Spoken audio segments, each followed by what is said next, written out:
Justo aquí, presidente, estamos intentando en Canal Red hacer un tipo de televisión diferente, enfrentada precisamente a esa prensa hegemónica que durante tanto tiempo ha sido propiedad de banqueros, de fondos de inversión y de grandes empresas. Le quería preguntar, presidente, ¿qué está pasando con el gobierno de Lasso? ¿Cuál es la situación actual en el Ecuador? Nos llegan noticias en España preocupantes, también precisamente de cómo ahora se ha permitido el porte de armas en el Ecuador. ¿Qué está pasando en el país? ¿Qué ocurre?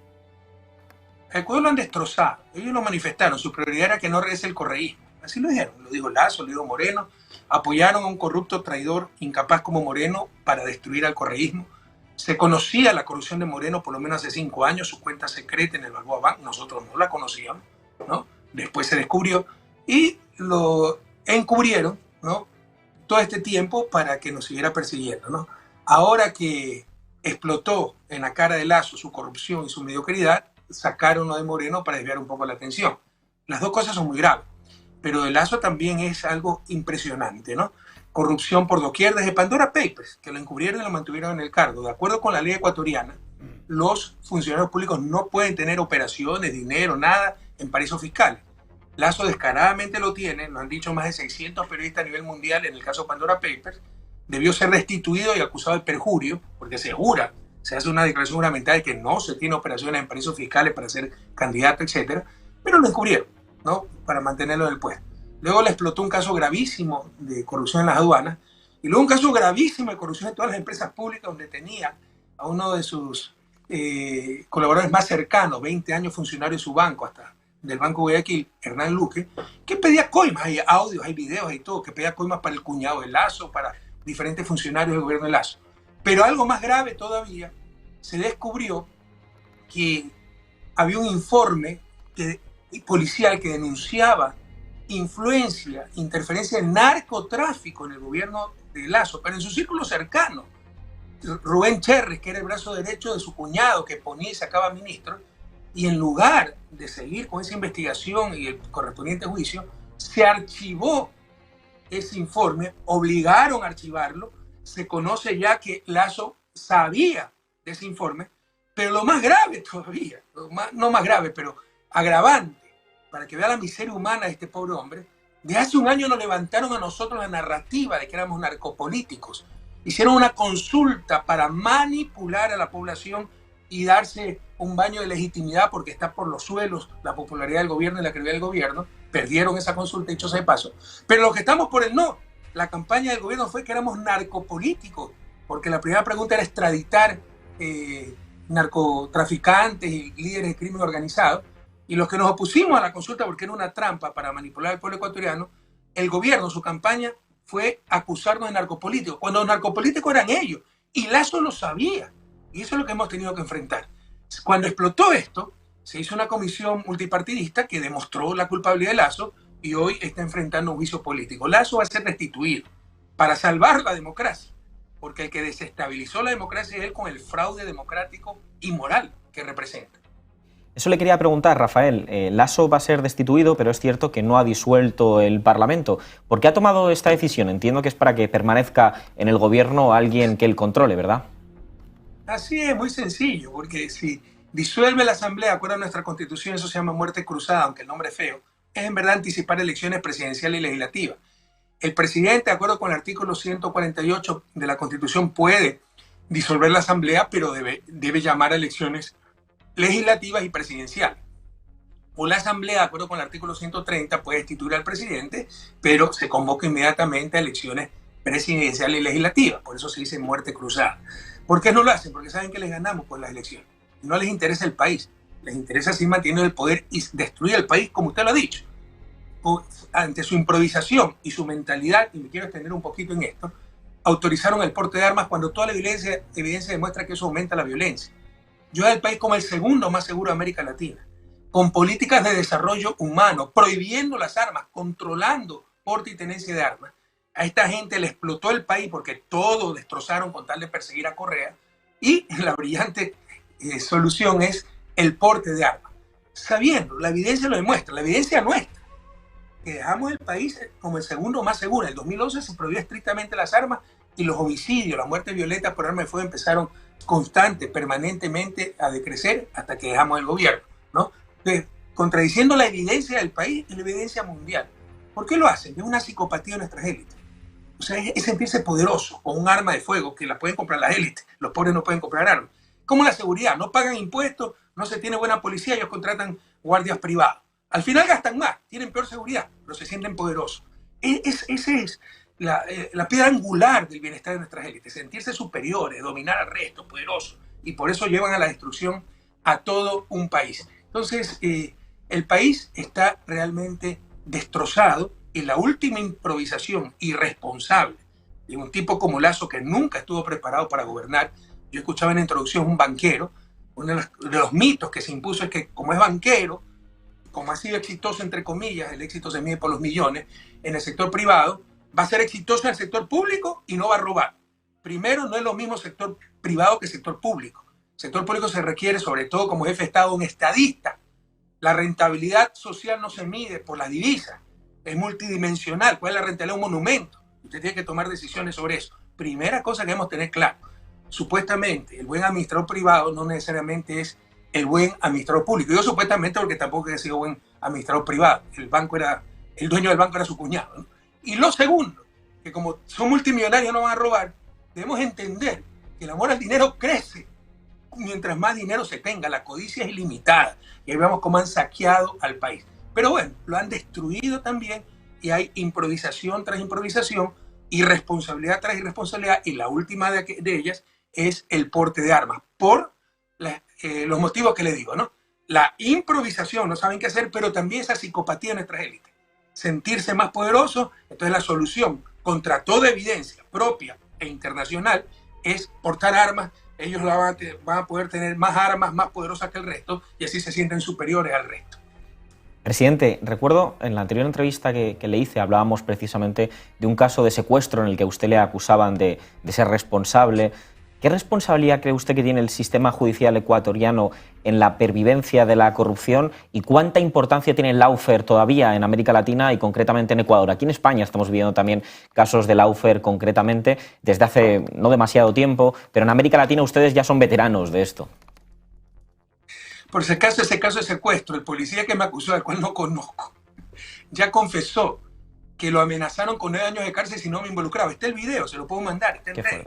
Y aún así sigue ese caso, ¿no? Es algo impresionante, ya darse contra una pared, porque hay consignas, no hay justicia en Ecuador. La consigna es destruir jurídica, políticamente a Correa, impedirle regresar al país para seguir saqueando a Ecuador. El lawfare no es independiente del sistema de justicia, depende de la corrupción del sistema de justicia. Para el lawfare, el requisito es haber ejercido el poder, porque cuando usted ejerce 10 años el poder va a tener casos de corrupción, eso es inevitable. Un gobierno honesto no es el que no tiene casos de corrupción, eso es imposible. Es el que no tolera la corrupción. Pero toman esos casos aislados de corrupción, los generalizan y por supuesto siempre el involucrado es el objetivo político, en este caso el presidente y en mi caso Rafael Correa, ¿no? Entonces el prerequisito es haber ejercido el poder. Cuando se quiere fastidiar, se lo va a hacer, porque el poder, la institucionalidad pública es tan complicada, sobre todo en Latinoamérica, que siempre se puede buscar la coma que faltó y de ahí armar una narrativa que fue para beneficiar a tal empresa, etc. Y luego son dos ejes fundamentales. El mediático, que te lincha mediáticamente, ¿no? Ya la sentencia está escrita en los titulares y hasta la persona más noble aplaude, manipulada por la prensa, la mayor canallada. Y luego vienen jueces cobardes o abiertamente corruptos que solo copian esos titulares, que cumplen consignas, y no buscan justicia. Entonces, con esto que se llama la guerra jurídica o lawfare, tratan de lograr, por medio de la manipulación de la justicia y de casos judiciales, lo que no logran en las urnas. Es una estrategia generalizada en América Latina, y con esas estrategias generalizadas, como el Plan Cóndor de los 70, no es coincidencia, hay una coordinación. Aquí también hay una coordinación, y es fundamental, insisto, dos ejes: mediático, para crear consenso y consentimiento, y judicial, jueces temerosos o abiertamente corruptos. Presidente, ¿cómo se explica que ahora Ecuador no esté gobernada por la izquierda cuando hay un giro progresista en la región, cuando estamos viendo que nunca antes había habido tantos países, digamos, gobernados por opciones que se dicen a sí mismo de izquierdas y progresistas, y cuando en Ecuador precisamente las expectativas eran que fuera lo contrario, que países como Perú no gobernase la izquierda, a pesar del golpe que ha ocurrido recientemente, y que sin embargo en Ecuador efectivamente fuera la izquierda quien tuviera la presidencia. ¿Qué ocurrió en Ecuador? Ese es el problema, ¿no? Como Ecuador es un país marginal, es el segundo más pequeño de América Latina, de América del Sur, es de los países de desarrollo relativo más bajos. No se conoce el caso ecuatoriano. Pero entendamos que a nosotros nos robaron hasta el partido político. Hemos participado en la elección del 2021 con un partido prestado. Nuestro partido histórico fue Alianza País Listas 35, partido más grande y más exitoso en la historia política ecuatoriana. Y nos lo robaron en el 2017. Otros participaban con ese partido. Tuvimos que participar con lista prestada, lista 5, en ese momento se llamaba Compromiso Social. Lo eliminan antes de las elecciones para impedirnos nuestro registro. Tuvimos que inscribirnos con lista 1. Finalmente recuperamos esa lista 5 y participamos 1-5. La gente desconoce eso. Pero sobre todo, ¿ya? Toda la dirigencia de la Revolución Ciudadana Histórica está exiliada, encarcelada, perseguida. Y como yo podía regresar al país porque no tenía sentencia en firme en ninguna de las 51 indagaciones penales que me han iniciado, ¿no? Y me podía inscribir como candidato asambleísta, no me permitía inscribirme como candidato a vicepresidente, y a presidente me bloquearon también ilegalmente. Entonces, y con eso tenía inmunidad, y podía dirigir la campaña de Ecuador, y Lasso no habría sido presidente. Eso es una reflexión importante. Con el lawfare no solo que nos hacen daño a nosotros, a nuestra reputación, a nuestra estabilidad, a nuestra familia, sino que nos roban la democracia. Si a Lula no lo metía preso un juez corrupto como Moro, Bolsonaro jamás habría sido presidente. Si a mí no me sacaban una sentencia, aunque no lo crean por influjo psíquico, les puedo mandar la sentencia. La gente no lo cree. Les puedo mandar los videos de una fiscal corrupta, Diana Salazar, la fiscal nacional, tratando de explicar cómo funciona el influjo psíquico, que por medio de radiación, yo manejaba una radiación criminal. Si con esa payasada no me hubieran sacado una sentencia absolutamente espuria, un caso ficticio, un montaje, horas antes de mi inscripción como candidato, Lasso jamás habría sido presidente. Entonces sacaron esa sentencia, me impidieron regresar al país, bueno, y se cometieron luego muchos errores en campaña precisamente por la falta de esa dirigencia, además de estar en un partido prestado, y esas condiciones hicieron que perdamos la presidencia por muy pocos puntos, pero en condiciones totalmente adversas, y eso es lo que no conoce el mundo. Si no es usted el candidato por ahora, porque tengo entendido que no puede ser, ¿quién sería el candidato de la Revolución Ciudadana? Bueno, eso es muy pronto para hablar de aquello. Es muy pronto para hablar de aquello. Sin embargo, también con las novelerías de los últimos tiempos, resulta que ahora el binomio va a ser mixto, ¿no? Somos los primeros en impulsar la equidad de género. Nadie hizo tanto como nuestro gobierno, ningún gobierno hizo tanto como nuestro gobierno, nadie hizo tanto como quien le habla para la equidad de género en todos los niveles de la vida política y social ecuatorianas. Pero se entiende equidad de género en elecciones multipartidistas, pero equidad de género a nivel de alcalde, que tantos hombres, tantas mujeres, eso ya es restringir la libertad de elección, ¿no? Y ahora también se impuso equidad de género en el binomio presidencial, hombre, mujer, mujer, hombre. Para decirle lo absurdo de la medida, si yo quiero presentar dos mujeres, candidata a presidente y vicepresidenta, ambas mujeres, estoy infringiendo la ley. Entonces, así es de absurdo. Bueno, nos han limitado, nos han puesto esas condiciones y todavía pues tenemos que pensar, primero, hay que ver si las elecciones serán el 2025, todavía puede haber elecciones anticipadas. Y cuando se presente el caso, pues en su debida oportunidad, anunciaremos los candidatos. Pero le insisto, el binomio va a ser mixto. Rafael, ¿quiere iniciar, presidente, una nueva asamblea constituyente en el Ecuador? Así es, así ganemos las próximas elecciones. Se han tomado todo. Usted sabe que en el 2018, le insisto, ese es el problema. El mundo no conoce lo que ocurrió en Ecuador. En ningún otro país el lawfare fue tan lejos y tan generalizado. De la mano de un moreno que levantaba simpatía por su discapacidad, era un psicópata. Por ejemplo, a Lula, expresidente, y para mí Lula es una referencia, uno de los gigantes latinoamericanos, pero siendo expresidente, cuando le dictaron prisión, lo mandaron a un cuartel policial, con todas las seguridades, comodidades como ex jefe de Estado. Cuando le levantan la infamia de Odebrecht al vicepresidente en funciones reelecto, Jorge Glass, lo mandan a una cárcel común. Ese ha sido el lawfare en Ecuador. Entonces, ha ido muy lejos. En el 2018 se dio un golpe de Estado, disfrazado de consulta popular, absolutamente inconstitucional, en que habían las preguntas, si usted quiere a su mamá, para inducir a la gente a votar sí, pero las preguntas clave eran la 2 y la 3, eran 7 preguntas en total, la 2 y la 3. La 2, para impedirme ser candidato presidencial, pero eso rige para el futuro. Lo hicieron retroactivo del 2008, 10 años antes. Los que ya han sido electos desde el 2008, 2 veces, no pueden volver a ser candidatos, imagínense. O sea, una ley retroactiva para impedirme ser candidato presidencial. Y la otra pregunta era la 3, que era un verdadero golpe de Estado.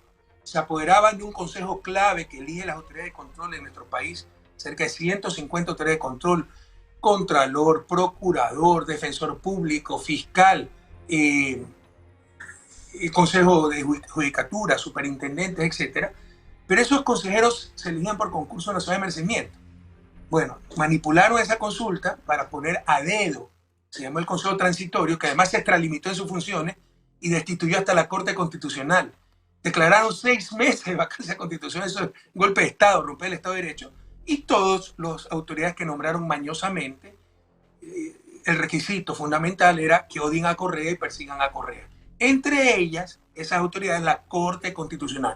Esa Corte Constitucional absolutamente espuria y herencia de lo que llamamos el trujillato, porque el presidente de este nefasto Consejo Transitorio se llamaba un chiflado, Julio César Trujillo. Entonces, si ganamos las elecciones 2025 antes presidenciales, vamos a estar totalmente cercados. Esa Corte Constitucional, desde ese espacio, deroga decretos presidenciales, deroga leyes, interpreta la Constitución y con eso legisla.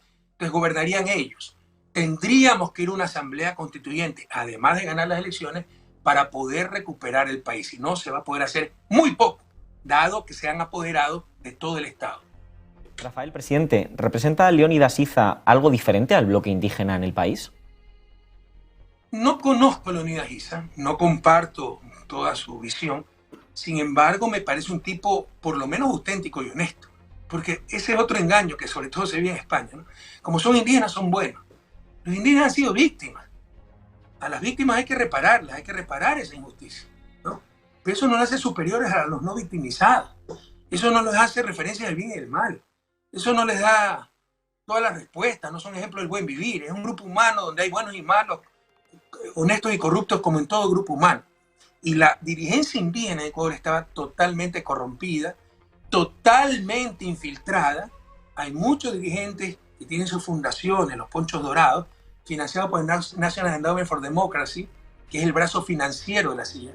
Y nuevamente, hay gente que quiere tapar el sol con un dedo, y como son indígenas son buenos. O sea, cambiemos ese chip. Eso no es correcto, no es verdad. Tengamos los pies bien puestos sobre la tierra si queremos ayudar a nuestros pueblos. Entonces había mucha corrupción entre el movimiento indígena, mucha incoherencia, mucho oportunismo. Leónidas Iza no lo conozco, pero me da la impresión que es un tipo honesto y coherente. Y eso ya es un inmenso avance.